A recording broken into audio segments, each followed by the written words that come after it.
À l'université d'Aix-Marseille, des étudiants ont entamé une mobilisation contre la loi orientation et réussite engagée par la ministre de l'Enseignement supérieur. De la recherche et de l'innovation est mentionné comme un projet à procédure accélérée.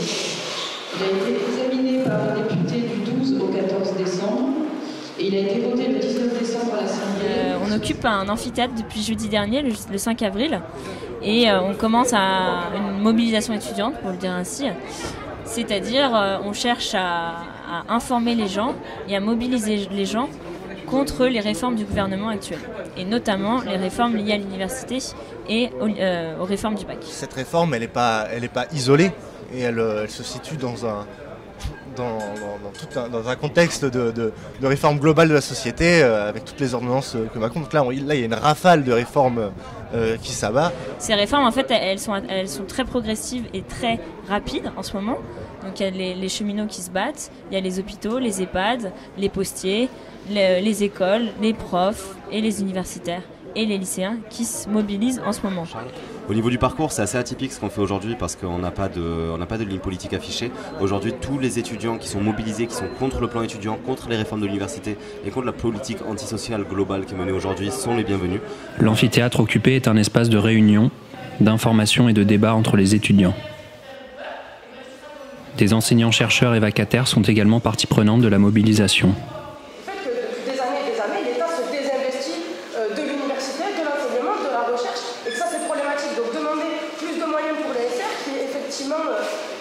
Des enseignements de qualité et en plus fait par un personnel qui est recruté pour ça, c'est-à-dire le nombre de précaires qui font tourner l'université, et je le sais parce que je suis aussi vacataire, mon salaire n'est même pas mensualisé, j'ai commencé à travailler sans contrat de travail, c'est aussi comme ça que l'université elle fonctionne depuis des années, et c'est aussi contre ça qu'il faut se battre. Une fois qu'on a fait le classement, tous les bacs S reçoivent un oui, exactement comme je vous l'ai dit, même s'ils sont 4224e. Par contre, tous les bacs ES, L, Techno et Pro vont recevoir un oui-si. C'est-à-dire qu'on a remarqué, l'université a remarqué que depuis des années, les bacs ES, L, Techno, Pro ont des taux de réussite extrêmement faibles dans les formations. Comment on va classer les étudiants en 3 minutes? Première, on va leur calculer une moyenne, une note sur 20, à 3 chiffres après la virgule, parce qu'on ne doit pas faire d'ex-aequo. Vous comprenez bien que si on doit faire des notes sur 20 pour 4200 étudiants et qu'on ne doit pas avoir de notes équivalentes, il faut forcément qu'on aille à 3 chiffres après la virgule. On a des soutiens chez les professeurs, et je pense que le fait que les étudiants soient mis à occuper un amphithéâtre, ça a relancé quelque chose chez les profs. Voilà, les profs sont investis et sont surtout très sensibles à quand est-ce qu'on va se mobiliser, quand est-ce qu'on va faire des choses pour nous aménager du temps, nous laisser discuter, etc.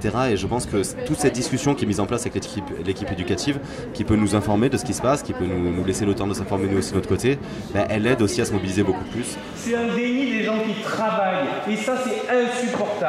Et c'est beaucoup plus général parce que aujourd'hui, moi j'ai le sentiment en tant qu'enseignant-chercheur d'un véritable déni de la totalité de mon travail. On me demande de remplir des logiciels, de remplir des doodles, et quand est-ce que je fais de la recherche, et quand est-ce que je prépare mes cours. On doit défendre l'objectif universel de l'université et de laisser la liberté des gens qui ont envie d'y adhérer et d'y venir que de pouvoir suivre des études libres et gratuites.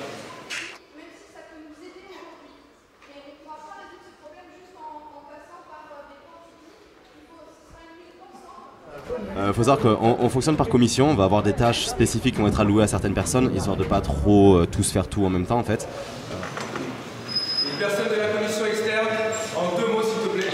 La commission communication externe va gérer tout ce qui va être relation avec les entités extérieures à la fac. La commission convergence des luttes dont je fais partie, moi je m'occupe surtout des services publics en fait, et d'essayer de réunir et de créer des actions ensemble, donc avec les lycéens notamment, avec les cheminots, et de créer des communiqués communs et d'apprendre à se connaître, de créer un milieu d'interconnaissance à Marseille où on apprend à se connaître et on essaye de faire converger nos opinions. L'AG qui aura cet après-midi, elle sera faite avec les lycéens, des profs du lycée, des cheminots, et en fait elle est ouverte aussi à tous les militants qui veulent venir s'informer.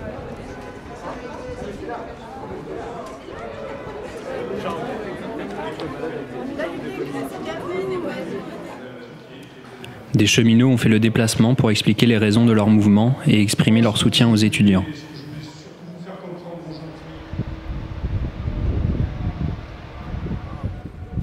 un blocus complet du site Saint-Charles le jeudi 12 avril, les étudiants impliqués dans la mobilisation ont décidé de bloquer le bâtiment 5, qui abrite entre autres une partie de l'administration, le blocus complet du campus n'ayant pas été reconduit.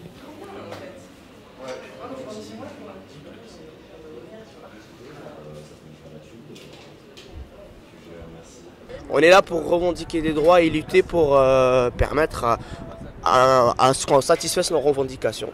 L'idée, c'était de lancer un message clair, que ce soit à la direction d'Aix-Marseille Université ou au gouvernement, que voilà, Aix-Marseille Université est mobilisée ensemble, que ce soit à Aix-en-Provence ou à Marseille. Il y a eu des gens du comité de mobilisation d'Aix-en-Provence qui sont venus en réunion du comité de mobilisation de Marseille et vice-versa, parce que c'est ultra pacifique, il n'y a pas eu de violences qui se sont déroulées.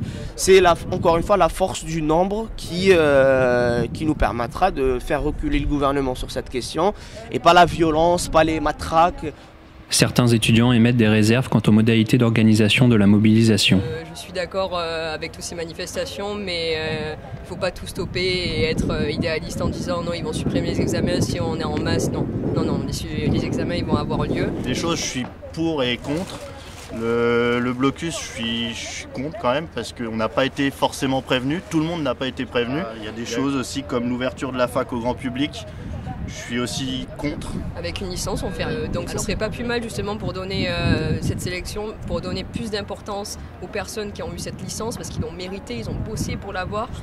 Les licences en 4 ans, je suis d'accord, mais on veut pas de sélection puisque l'université c'est une chance pour tout le monde. L'université c'est la liberté d'apprendre et c'est quelque chose qu'il faut qu'on protège absolument. C'est la liberté qu'on a à l'université qu'on n'a pas dans les classes préparatoires, qu'on n'a pas forcément dans des écoles d'ingénieurs, tout ça. Et cette liberté, elle est importante parce que c'est ce qui nous apprend à réfléchir. En fin de matinée, la manifestation des cheminots fait un passage devant le campus Saint-Charles.